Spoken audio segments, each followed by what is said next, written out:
Lors de la dernière séance ordinaire de la ville de Chandler, plusieurs enjeux importants ont fait l'objet de discussions. À titre d'exemple, l'empiètement des véhicules motorisés sur le lit de la rivière Assommon-Petit-Pabot, ce à quoi la ville entend trouver des solutions avec les acteurs intéressés. Il a aussi été question de la collecte à venir des encombrants, de même que l'importance et les retombées des tournois de balles molles dans la collectivité. TVRP en a discuté avec le maire, M. Gilles Darèche, au sortir de la séance. Monsieur le maire, bonjour. Bonjour. Alors, on a un sujet très important aujourd'hui. Rivière Petit-Pabot. Ouais. Chacun a son opinion. On sait qu'il y a un problème. On va vers où au moment où on se parle aujourd'hui? Bien, le problème se situe surtout là, quand on a les vacances de la construction. C'est les 2 semaines de la construction, ça amène beaucoup de tourisme. Je pense que le problème est surtout situé là. Principalement dans la rivière, on parle le secteur de la chute aux Américains. La chute des Américains, c'est là le principal parce qu'on passe là, pour 3 ou 4 fois dans la rivière pour s'y rendre. Donc, ça, on est tous d'accord, tout à l'entour de la table du conseil, tout le monde est d'accord là, à Chandler pour dire que c'est pas une façon de faire, c'est pas une bonne conduite de passer dans la rivière avec des véhicules moteurs. On est tous d'accord là-dessus. On a rencontré moi, le directeur général, on a rencontré Mme Catherine Blouin juste avant le départ pour les vacances. Puis on en a parlé, donc on est sensible à ça. On va continuer on prévoit faire une rencontre là, évidemment avec la ZEC des Anses, avec aussi on va demander à Mme Blouin d'être présente. Puis tous les acteurs qui près de loin là, sont sensibles à ça, donc on va leur demander d'être présents pour en arriver à la meilleure décision possible, pour protéger notre rivière, puis pour permettre aux gens aussi d'en profiter, la baignade et tout ça, paddleboard ou les canots-kayaks, mais de la bonne façon, pour qu'ils continuent à utiliser notre rivière de la bonne façon, puis qu'on protège également l'habitat du poisson qui est là, puis qui est important pour tout cela. Le but, c'est d'en arriver. Vous avez tout à l'heure dit, peut-être d'ici l'an prochain, on va trouver une solution. Il faudrait principalement que l'année prochaine, on ne revienne plus avec un problème comme ça. Idéalement, c'est de régler le problème là, durant la saison morte, comme on va dire. Le hockey, c'est l'été. Nous, ça va être cet automne puis cet hiver. Faire en sorte qu'il n'y a pas les mêmes comportements l'année prochaine qu'il y a eu cette année.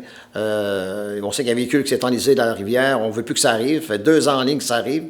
On est très sensible à ça, pour on ne veut pas que ça arrive. Puis quand ça arrive, ben, on est tous de mauvaise humeur parce que c'est pas le fun de voir ça. D'accord. Dossier réglé, on l'espère d'ici un an. Il y a d'autres déchets qui traînent. On a entendu monsieur le conseiller parler des déchets au quai. Là, on n'a pas le droit d'aller. Il y a encore des déchets qui traînent et ailleurs. Petit message peut-être? Bien, le quai, on sait que le quai, présentement, c'est un endroit qui est dangereux également. Là, on n'a pas le droit de s'y rendre, mais les gens y vont. Mais c'est de ceux qui y vont, même s'ils prennent le risque d'y aller, mais c'est de ne pas laisser de déchets là. Dans le fond, il y en a également dans nos parcs d'enfants. Là, on a eu des gens qui sont venus me voir cette semaine, moi, avec des photos. Des gens qui vont là la nuit puis qui laissent des détritus là. Donc, on devrait faire attention à ça. Il y a des poubelles qui sont disponibles. Donc, on veut garder notre ville propre, puis on met à la disposition des poubelles pour que les gens fassent attention là, et jeter leur ordures là-dedans, dans le fond. Parlant d'ordures, il y a des encombrants. Oui. Les gens ont une date limite pour s'inscrire, encore que l'an dernier. On demande aux gens de faire leur devoir. Oui, c'est ça. L'année passée, ça avait marché aussi par inscription. On sait que ça avait très bien marché. Les gens, on avait bien fait ça. C'est vrai. Puis ça va être la même chose cette année, par inscription également. Je pense que c'est jusqu'au 13 septembre qu'ils ont pour s'inscrire. On en a le numéro tantôt, 418-385-4200. M. Darèche l'a donné.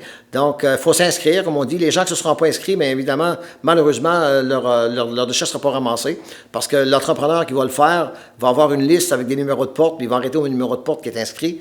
Et ceux qui ne sont pas inscrits, bien, malheureusement, ils vont passer à côté. Puis c'est pas de la faute de la ville et de l'entrepreneur qui va le faire. Dernier sujet, la conseillère Maggie Ritchie qui félicitait les bénévoles pour le tournoi de balle-molle de Pabot Mills, 11e édition. Oui, 11e édition. Puis c'est devenu, la balle-molle ici a pris d'une popularité incroyable avec les jeunes qui se sont inscrits cette année. Il y a une nouvelle ligue de jeunes, les filles, il y a beaucoup d'équipes de filles également. Puis la ligue adulte qui continue. Puis je pense que le tournoi, ça a été une réussite totale. Mme Brichet me disait qu'il y avait beaucoup de monde, plus qu'à d'habitude. Puis on a un beau terrain de balle, on va travailler à l'améliorer à tous les ans. Puis je pense que c'est une infrastructure qui est terriblement populaire auprès de la population. Les gens de Pabot-Mills particulièrement adorent la balle. Et moi, j'ai joué là souvent. Moi, le directeur général, on était deux joueurs de balle anciennement. Puis on jouait à Pabot-Mills, puis les gens adorent la balle dans ce coin-là. Puis je pense qu'avec l'arrivée de nos jeunes aussi, ça vient donner un petit coup de pouce à la relève pour la balle, parce qu'il y en avait presque plus à un moment donné. On voit là, qu'il y a un engouement pour la balle, puis on est très heureux de ça. Vous jouiez quelle position? Lanceur. Vous étiez lanceur? Oui. Quand même.